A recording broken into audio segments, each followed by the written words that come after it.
Hello, this is Pastor Manny, bringing you the Beacon of Hope podcast from Lighthouse Baptist Church at 2032 Cedar Hill Road in Lancaster, Ohio. Today I'm bringing you the seventh in our series for such a time, Epistles in Esther. This is the seventh in this series. Our first six, if you want to go back in the archives of the podcast and find them, the first six titles of this series have been, number one was Introduction. Number two was the queen removed. After that, number three is meeting the people. And then number four was a queen is chosen. Number five was the rise of Haman, hater of the Jews. And the last one, number six, was the deadly commandment. Today, as I mentioned, we're on series number 7 in our series. And today's is the reaction of the condemned.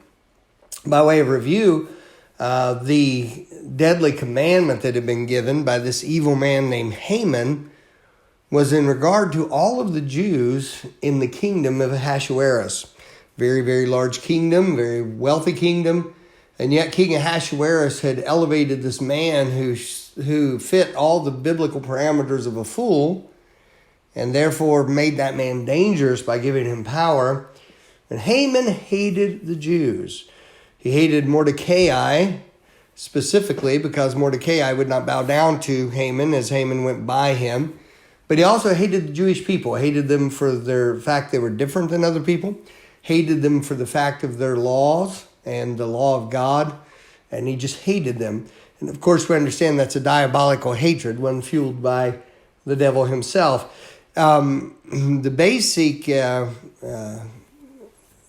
content of the deadly commandment is found in Esther 3 verse 13. It says there, and the letters were sent by post into all the king's provinces to destroy, to kill, and to cause to perish all Jews, both young and old, little children and women, in one day, even upon the 13th day of the 12th month, which is the month Adar, and to take the spoil of them for a prey. And so literally, this commandment, which was signed with the king's ring and therefore had the power of the king's commandment, even though Haman's one who had issued it, literally was empowering all the people of the kingdom in all these provinces to turn on the Jewish people, do anything they wanted to them, to destroy or take their property, and just to completely wipe them off the face of the earth. In November 9th and 10th in 1938, such a thing also happened in what was called the Crystal Night, or the Night of the Broken Glass. And that happened as Hitler was rising to power in Germany. And he had this very same type of thing done. And of course, the same spirits behind it, and the same attack on God's people.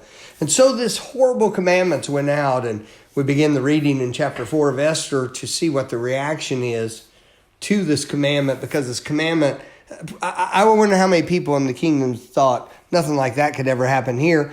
Oh, the king will never allow a commandment to happen that would just wipe out one whole section of our society. And it did happen. Always be careful having the mindset, oh, that can never happen here. The things that could never happen here have happened in a lot of places. We need to be careful of that and be very active against it. But in Esther chapter 4, it says in verse 1, when Mordecai perceived all that was done, Mordecai rent his clothes, and I just tore them. He's so emotionally distraught, he tore his clothes, and put on sackcloth, a very rough, coarse covering that was a symbol of repentance and sorrow and mourning.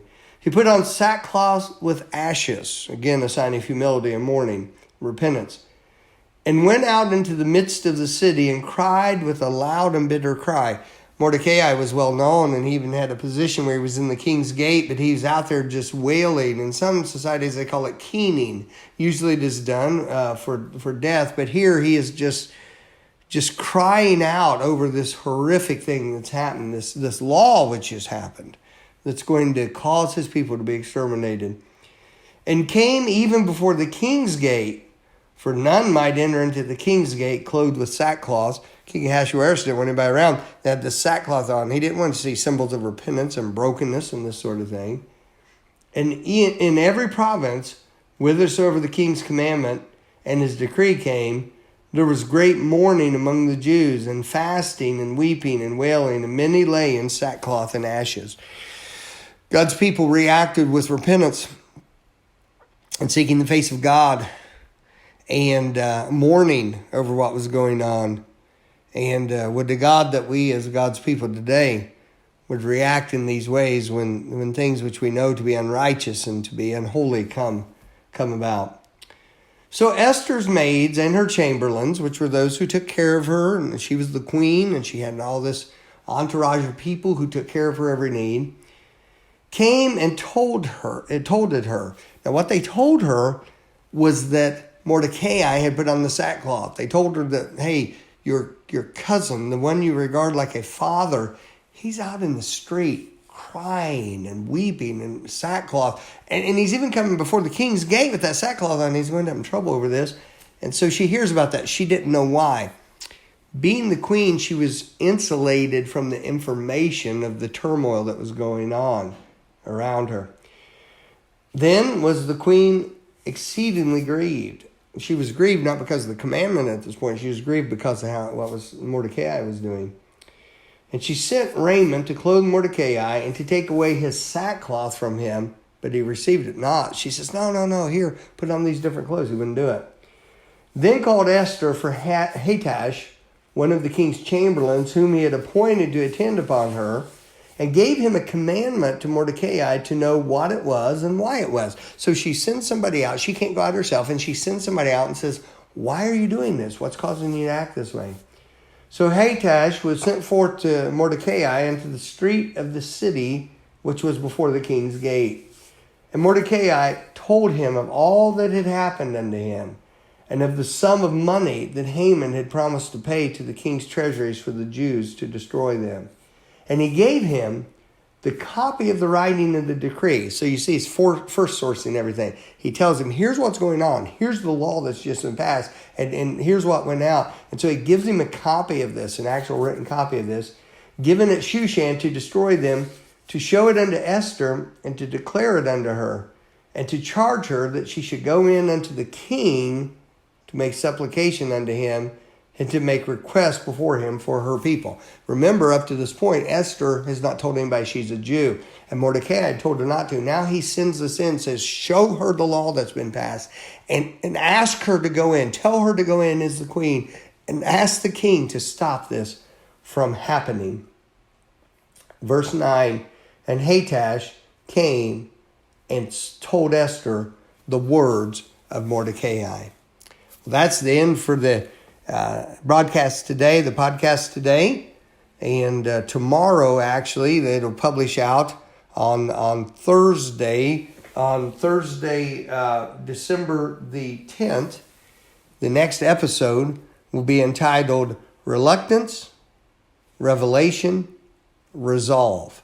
Reluctance, Revelation, Resolve. We've seen this incredible response of Mordecai and the other Jews around the kingdom. Now Esther, in the very palace, is finding out why that Mordecai is so upset. And our next episode will go into what happens from this point and what Esther does in response to the information she's found out. In order to be prepared for the next episode, you read Esther chapter 4, verses 10 through 17. May the Lord bless you, and may you have a great day.